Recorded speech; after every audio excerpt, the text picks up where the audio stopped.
তুমি আমাদের রক্ষাকারী, তুমি আমাদের রিজিক দাতা। যারা এই বাংলাদেশের জনগণ 17 বছর অপেক্ষা করেছিল, আমাদের অধিকার ছিনিয়ে নিয়েছে, ভোট ডাকাতির মাধ্যমে ভাইদেরকে হত্যা করেছে।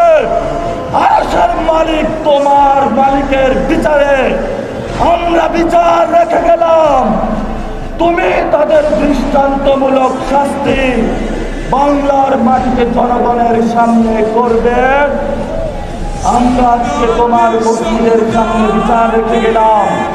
বাংলাদেশের মানুষ হতাশ হবেন না। লা তাহজান, ইন্নাল্লাহা মা'ানা। আল্লাহ আমাদের সাথে আছেন, শক্তিমান, ভয় নাই, জয় করব আমরা ইনশাআল্লাহ। বিগত হয়ে পারলাম।